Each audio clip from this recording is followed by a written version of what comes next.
Welcome to Them on the Sidewalk. I'll send some reflections live from Varanasi on the river of the Ganges, sacred river, Mother Ganga, one of the longest river in India.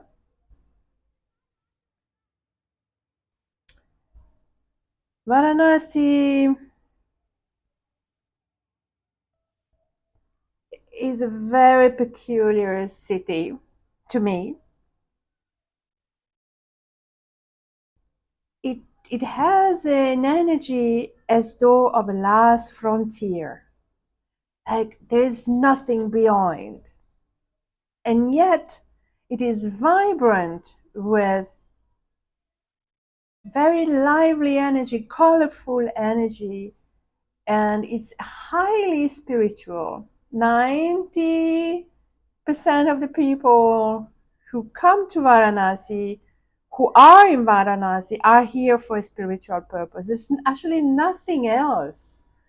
The shops around the Ganga are all about articles for conducting pujas and ceremonies by the river.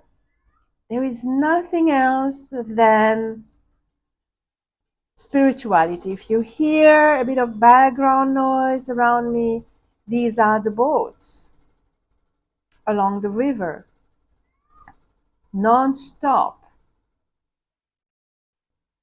Nearby, in one of the ghats, there is one of the oldest cremation ground, active for the past 3,500 years. The fire there keeps nourishing cremation over and over. In an average of 200 to 300 a day, 24 hours, 7 days a week. So what else is possible in Varanasi than contemplating, letting ourselves being flown away into a contemplation of our own mortality? This is a exponential, a fast lane contemplation. Everything along the Ganges in Varanasi is about looking for a soul, looking for a spiritual part, a sacred part in our life, including death. In Buddhism, Maranasati contemplation, also called mortality contemplation, is a very important part of the practice. There also is Asubha meditation. Asubha being translated as non-beautiful or non-pleasant, off-putting. Then there is also the reflection on off-putting qualities of the requisites, the clothing, and everything else that comes with it. So Maranasati contemplation, Asubha meditation, reflection on off-putting qualities of the requisite.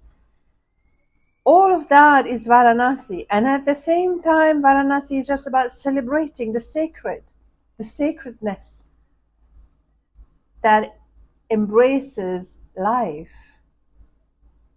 I haven't seen anyone crying. I haven't seen anyone not having a smile, even at the cremation ground. It's just a normal part of life. If you don't know what Maranasati meditation is, just consider it as the opposite of Anapanasati. Everyone has heard at least once of Anapanasati meditation, which is breathing meditation, which is at the source of the Vipassana meditation. Maranasati is mortality contemplation. I am of the nature to age. I am of the nature to die. I am of the nature to being sick. I am of the age, of the nature of aging. I am of the nature to die. I am not gone beyond that. So it's not possible to avoid it. Somehow it will happen. As I walked by the cremation ground, I got stopped by someone. Madam, are you Buddhist? Why are you asking? Well, the way you look here, you don't seem to be disgusted. You don't seem to be scared. You look very calm. Uh, he smiles. The boy smiles very brightly. Well, maybe the fact that I have a shaved head and that I'm wearing my favorite saffron sweater maybe helped too. No, around the cremation ground are lots of people. It's very busy. There are about, as I said earlier, 200 to 300 corpses a day. During COVID, it could go up to 2,000. That means it's a lot. It's really a lot.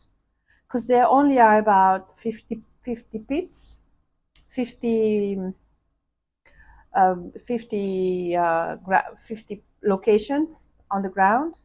It's like metallic walls to actually put uh, the corpse on the bamboo carrier. So what's happening there? There's a lot of activity. It's bursting of activity. So there are people, men conducting their tasks. There are workers clearing or carrying wood. There's a barber shaving the head of the male, the closest relative, male family members, unwrapping the body and washing it in the Ganges before burning. Other workers clearing the ashes, some even look for gold. And all around there are people watching. Not many people are taking pictures. Some,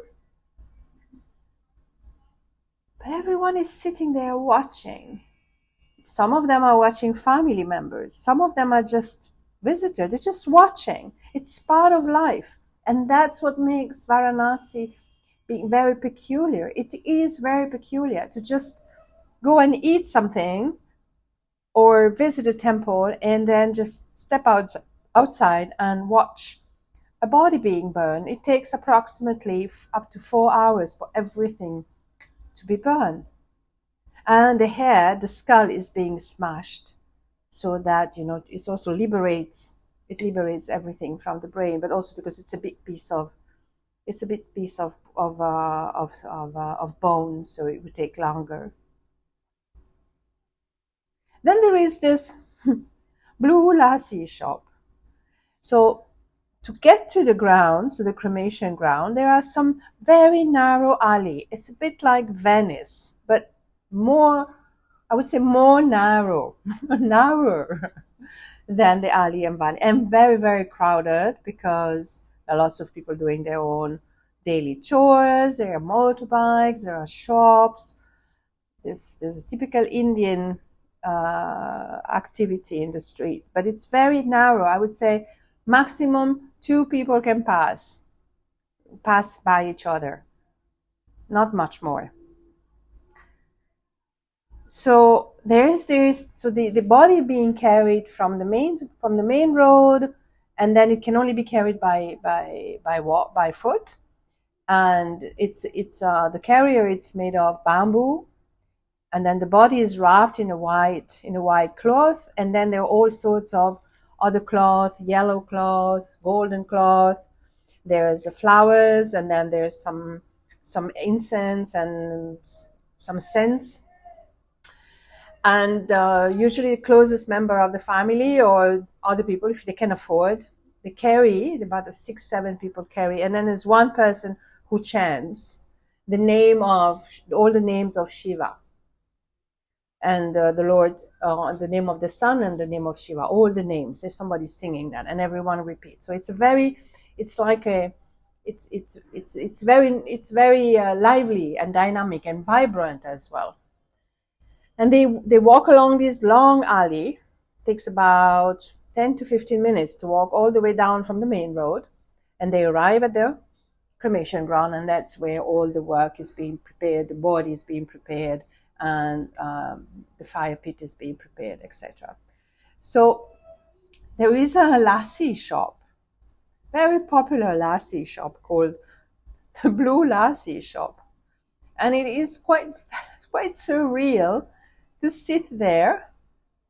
I mean, to stand by the alley, very narrow alley, and hearing once in a while, I would say, having one lassi can take maybe 10 minutes. In 10 minutes, about two corpses passing. Because it's just non-stop. It's very surreal, very, very surreal. It really grounds us into and brings us to in the depth of human experience of this mortality, which it's not everyone can do that. I realize that maybe for some people they prefer to be avoided. It doesn't want to think about the mortality. When time will come, it will come. However, I find it very there's very positive energy around that cremation ground. It's very strange. And one of the boys who's working there came to me and mentioned, it's very good. Huh? Do you like it? I said, I can't say that I like it. It's definitely very, very interesting location. In general, Varanasi is a very crowded and unfortunately very polluted city. Not just from the cremation, which is actually easily dispersed in the wind. There's a lot of dust around from cement, from sand, and from incense. And talking to one of my friends who is a Swami, he actually reminded me how incense, called in Indian incense in particular, called agarbatti, is actually toxic, chemically toxic. And he also says it is spiritually, religiously toxic as well. So I'd ask him, really, religiously? So why are they burning it everywhere? Around the stores, the food stores, the markets, so everywhere, like to give a good scent to the air. But if it's so toxic and religiously toxic, why are they burning it? He said, well, people don't know. And I said, what makes it religious? And he said, the Hindu scriptures prohibit to burn bamboo. And the incense stick is made of bamboo. It's on a bamboo stick. So those who burn bamboo will destroy their family.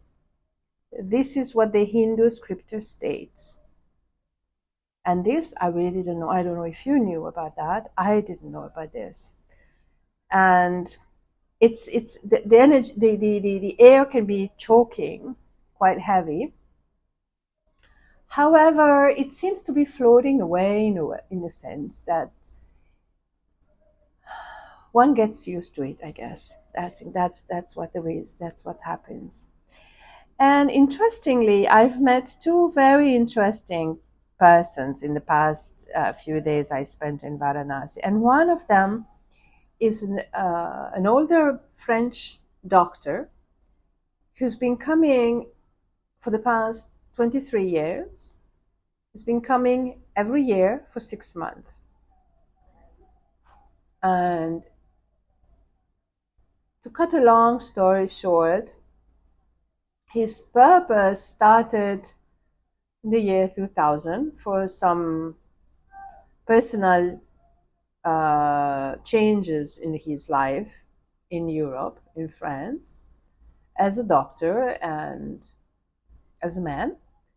And he decided to dedicate his life, to the rest of his life, to serving others in different ways. So he went to an organization in Paris which oversees Mother Teresa's associations, and asked to see how he could serve. And they said, well, if you really want to go, and if you really want to do that, first go to Calcutta and have a look and check if you really like it. So more or less, that's how it happened. So he went to Calcutta, and well, Mother Teresa had passed away in the late 90s, and he found that the orphanage and the way the services were carried out at in Calcutta were not really always following the principles that she had set up. So he said, no, that's not what I want to do. What I want to do then is going to be, there is also a branch, a minor branch of that kind of service in Varanasi, in Benares. So he came to Benares and basically had set up a clinic. And this clinic is an outpatient clinic which serves people on a number of conditions, and operates the rest of the year when he is not here. It operates with an Indian doctor and other volunteers. There also are volunteers coming from abroad, serving a month, 2 months, 3 months. So if you want to have more details about this organization, you can check on the captions and on the About section of this podcast. So I'll call him Dr. Michel. And Dr. Michel is just integrated in this city, that it just feels that he just belongs here. It's not necessary that he speaks Hindi or English, or that he's particularly Indianized. It's just that he flows with his purpose, and he flows with his service to others, and it's quite beautiful to converse with him and to unfold with him how he just doesn't think too much as to why this has to happen and to what can I make it better or how can I do this. It's just that this is what I need to do, and this is what I like to do, and Varanasi is a place I have to do it and feel like it's good for me to do it, and I'll continue to do it until I can't travel anymore. And he's not that young anymore. In very good health, not that young man anymore. And then I met another woman, and this I think is the kind of encounters that are sometimes the highlights of these journeys that are totally uncharted. They are planned, but they are uncharted in the sense that I'm not really giving myself a specific thing to do, although I'm on a Buddhist pilgrimage, so I really wanted to come here. And so I often saw in the crowd a tall, skinny, aged woman with white hair, red pants, walking around, up and down, very, very, like also looking like she just belongs here, like she's lived here. And I approached her one day and I said, can we chat? Yes. This is another one who keeps coming to Varanasi every year for 4 months because she says, I was born here. I feel this place, I belong to this place. She goes and look for arts. She goes and walk by the Ganges, enjoys the sunrise, enjoys the sunsets, go to the pujas, likes to be blending with people. And it's quite nice to see how someone from the Netherlands and someone from France very naturally tell you, well, I have a very strong purpose to be here. One is for service, and the other one is just, I love being here. I have tried to go all the places in India. I keep coming back to Varanasi. That's where I am. I'm staying away for 2-3 days. I come back to Varanasi immediately. I said, no, this is where I have to be. This is my comfort zone. And I really like this. I really like to hear these stories. And eventually, chatting longer with her, there was a life change, something that triggered that decision in her life to start coming to India 3-4 months a year. So first of all, she's a neurosurgeon. She was a neurosurgeon. So she's a retired Dutch neurosurgeon. And 20 years ago, experienced the death of her son, older son. And from that day on, although she had traveled before in Asia, Thailand, Laos, Tibet, and other places, Nepal, from that moment on, certain things didn't start to fall into place the way they used to. And she said, something needs to change here. I need to start changing. I need to start doing things differently. I'm not interested in things that I was interested before. And that's how I started to come to Varanasi, and that's how it continues now. And she just loves it. And she just feels really at home. And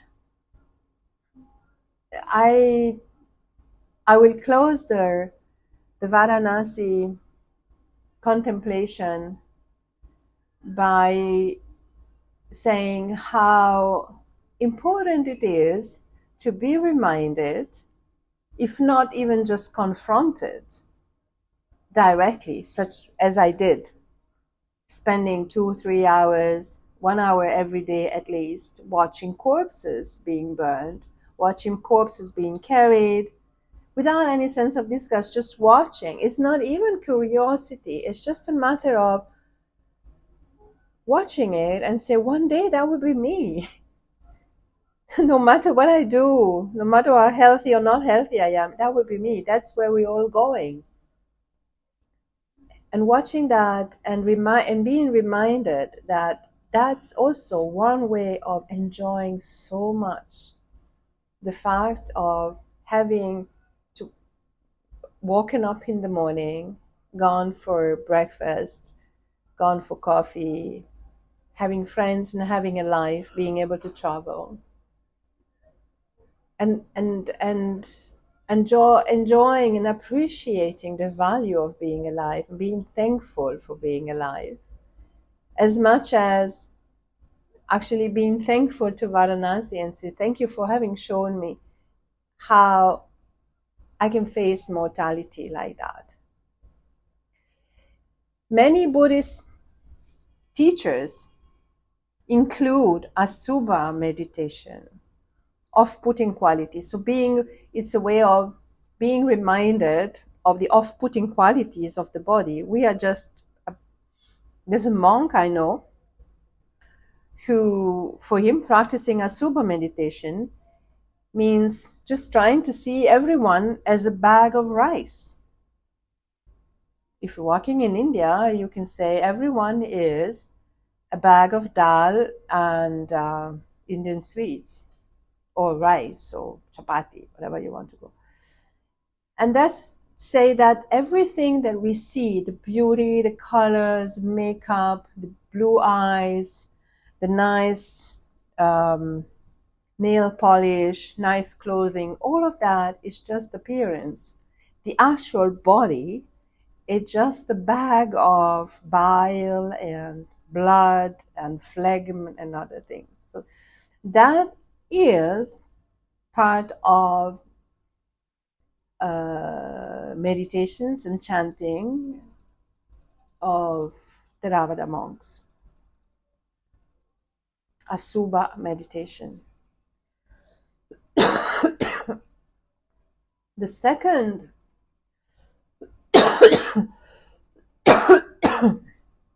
the other aspect, the other practice is mortality contemplation. As I summarized it before, is that being reminded and reminding ourselves every day, I am of the nature to age, I am of the nature to sicken, and I have not gone beyond death. I am of the nature to die. Reminding ourselves of that is actually very, very real. It is not pessimistic and it's not negative. It's just a fact that we all are confronted at any moment in life, we are confronted to death, to mortality. And there are, both in the Tibetan tradition and in the Zen tradition and in the Theravada tradition, there are specific mortality exercises of mortality contemplation. So if you are interested in that, you can search Varanasi contemplation, Asubha meditation, or reflection on the off-putting qualities of the requisites. For now, I wish you all well. May you be happy. May you be safe. May you be healthy. And may you be unharmed on the path that you lead. Thank you.